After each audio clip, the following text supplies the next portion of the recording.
Saudara, polisi mengungkap motif pembunuhan remaja penjual gorengan di Padang Pariaman, Sumatera Barat. Polisi menyebut pembunuhan korban berlatar belakang pemerkosaan.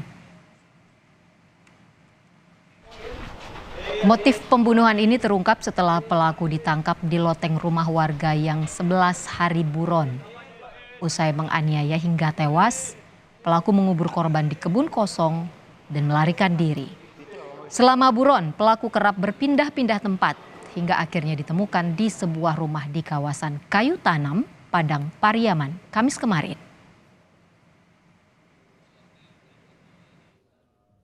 Jadi di saat sore hujan deras itu, berempat tersangka bersama 3 kawannya ini saat memanggil korban ini, dia tujuan awalnya memang hanya ingin membeli gorengan yang makanan yang dibawa oleh korban.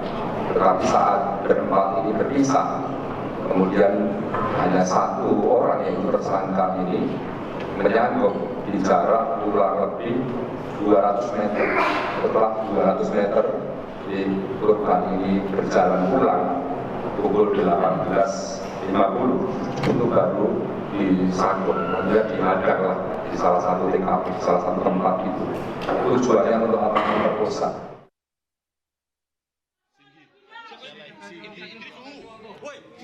Polisi juga terus mendalami kemungkinan tersangka baru dalam kasus ini. Apalagi selama buron, pelaku ternyata hanya memasuki hutan siang hari. Pada malam hari, ia selalu berpindah-pindah, bersembunyi dari satu rumah ke rumah lainnya. Untuk itu, polisi akan menyelidiki siapa saja yang berperan dalam menyembunyikan pelaku selama buron.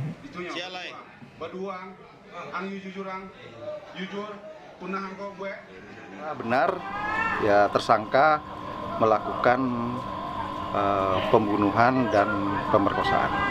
Itu satu orang atau ada temannya gimana? Sementara satu orang. Pengakuan dari tuannya berpindah-pindah. Khususnya di rumah itu sejak kapan? Berpindah-pindah. Jadi malam ini di rumah ini, kemudian besok di tempat lain gitu. Itu di rumah anggota keluarga siapa? Rumah kosong. Siapa pemilik?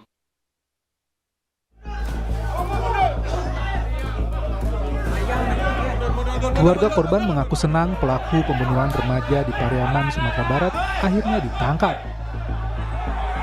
Pihak keluarga korban berterima kasih kepada polisi dan warga yang sudah membantu penangkapan tersangka. Keluarga merasa luka mereka atas kehilangan korban bisa sedikit terobati.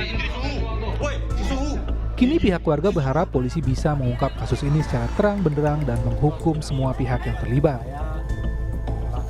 Ketemunya pelaku ini dan kami berharap pelaku ini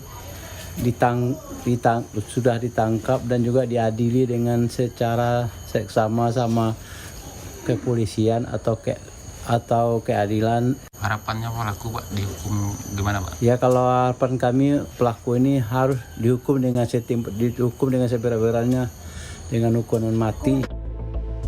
Kasus bermula saat seorang remaja penjual gorengan dibunuh oleh orang tak dikenal di Padang Pariaman pada 6 September lalu. Gadis berusia 18 tahun ini ditemukan meninggal terkubur tanpa busana di sebuah perkebunan di Padang Pariaman. Polisi menemukan sejumlah bekas luka tidak wajar di wajah dan kaki korban dan langsung melakukan penyelidikan. Tim gabungan dari Polda Sumatera Barat dan Polres Padang Pariaman menemukan sejumlah barang bukti yang diduga kuat milik tersangka pembunuhan gadis penjual gorengan. Barang bukti yang ditemukan di dalam hutan ini antara lain sebuah tas yang berisi pakaian, alat hisap sabu, dan alat tinju besi. Akhirnya tersangka berhasil ditangkap setelah keberadaannya terlihat oleh warga saat memasuki sebuah rumah kosong di kawasan Pasar Gelombang. Saat ditangkap, tersangka tengah bersembunyi di dalam loteng rumah. Polisi pun merusak plafon rumah untuk menarik pelaku keluar dari persembunyiannya. Kini tersangka masih menjalani pemeriksaan di Mapores Padang Pariaman, Sumatera Barat. Tersangka akan diancam pasal pembunuhan dengan ancaman hukuman mati. Tim Liputan, Kompas TV.